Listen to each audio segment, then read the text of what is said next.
Oh yeah, the side-to-side pull-ups. So it's not essentially like a standard pull-up where you're going from the bottom position, then contracting the lats to bring yourself to the top position. This is gonna be more of an isometric contraction paired up with a slight concentric and eccentric.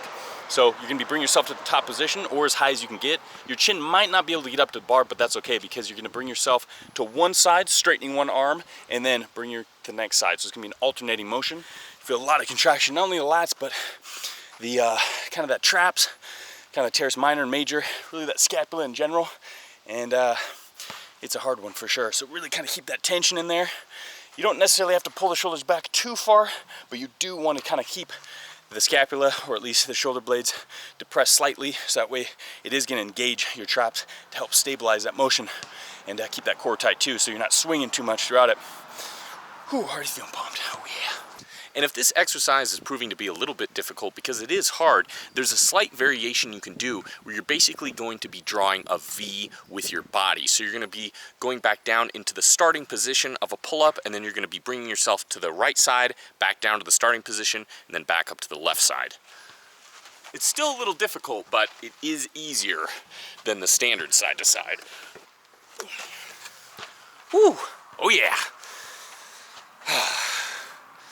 Last day of phase 3, and we're ending it with a pretty tough one. This whole phase has been upper and lower, switching from one to the next, and we're feeling pretty good. Can't wait to see what we're like by the end of this plan.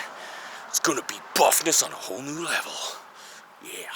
So you got done with the side-to-side pull-ups, and now we're gonna do kind of a similar type of motion, but for the pectoralis major, it's going to be the windshield wiper push-ups. Now the same thing is you're not going in a traditional push-up where you're going through a concentric contraction, then eccentric. You actually bring yourself down to the bottom position, and you're going to be moving from one side to the next. So you want a really wide kind of grip, or you want to place your hands really wide on the ground, a lot wider than you would normally do on a standard push-up. And then once you're in that position, you're going to move your body to one side, straightening one arm, bending in the other, and then go to the next, keeping your body as close as you can to the ground without touching it. So here we go.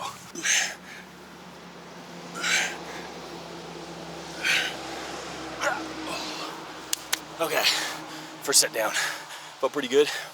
So it is kind of pairing up almost like an isometric hold with a concentric and eccentric contraction. It makes it that much harder, pumps the chest up that much more. Oh, yeah. We got the pike push-ups next. Now this is really gonna be focusing on the shoulders, the delts. And with this, you wanna kind of get in a modified handstand position because you're just bending down.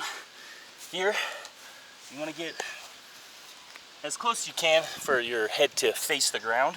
And you're just gonna bring yourself down, touch, and then right back up. Nice and slow, controlled. You don't wanna knock your noggin on the ground. Bring it down, touch, back up. Oh yeah. Whew. Now the blood will rush to your head slightly, but make sure you breathe. Don't hold your breath. You possibly pass out that way. And again, go nice and slow, downward, bottom position. Just barely touch, and press yourself up to the top position. And as you press, slightly elevate your shoulders as much as you can, because that'll help contract those trapezius muscle, help stabilize that motion, but also get the benefit of not only getting the delts in, the traps in. Core will be involved a little bit, and it's just a damn good exercise. Follow me. I have in my hand the trusty Buff Dudes Bodyweight book. So remember, if at any time you see any of these exercises and you're thinking to yourself, how the hell do I perform these things? We have tutorials for every single one in the book. Grab yours now. Link in description. We are moving on to an isolation exercise for the triceps. These are called the praying mantis push-ups. Pretty badass name, and if you've ever seen a praying mantis, it's like this, ready to strike. If you really look close, they got some huge triceps. It's crazy. It's all that arm extension, you know? And that's how they can grab their prey and consume it as it's alive and breathing. We're not gonna do that, but we are gonna do an exercise that's mimicking that extension to really isolate and contract the triceps. So it's pretty much kind of almost like in a plank position where you're down like here, resting on your forearms. And from this position here, hands flat, and you're going to extend straight out. So it's almost like you think of like a skull crusher when you're extending the weight up above, overhead. Same kind of motion, tricep or elbow extension, and it's really engaging those triceps. Oh yeah. Try to keep a nice fluid motion, nice contraction at the top, squeeze those triceps, then return down to the bottom position, ready to strike again. Got to work that lower back, make sure that's nice and taut. And we're gonna be doing it with the Supermans. Now, if you've been following the program, or even have a program of yourself with Bodyweight, that the Buff Dude Bodyweight, you're gonna know how to do these, and also you're gonna be familiar with them because they were in the earlier phases of the Buff Dude's Bodyweight program. So you're just gonna lay down in a prone position, just like so.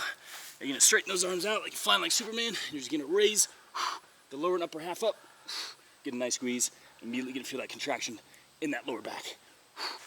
All right. Ooh, man, that was burning. That was a little bit tougher than I thought it'd be. That Superman, man, he's got a strong lower back to keep that position for hours on end. But I guess he is the Man of Steel, so it makes sense. Oh, Superman. He's one of the greatest Avengers for a reason. Hell yeah. Final exercise of today and of phase 2. And we're gonna be doing OTIS up. Strange name, excellent abs exercise. So what you're gonna wanna do, go ahead and lay on a flat surface, his butt on the ground. You want your feet planted, as you can see, knees in the air, just like so. You're gonna be laying back down. You're gonna stretch out your arms. You're gonna go ahead and flex the spine. Ooh, bringing your chest right up to your knees and then back into the bottom position. Oh, we're gonna be doing 20 reps of this.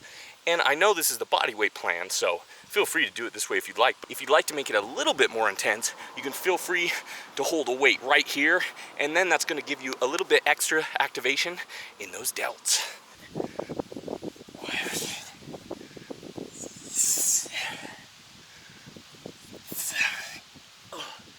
3 reps to freedom.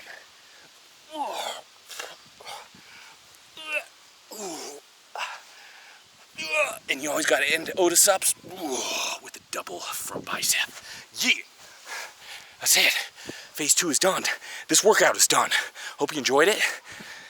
The Buff Dudes World Tour will continue. Today we're at a park. Who knows what we'll be at for the beginning of phase 3.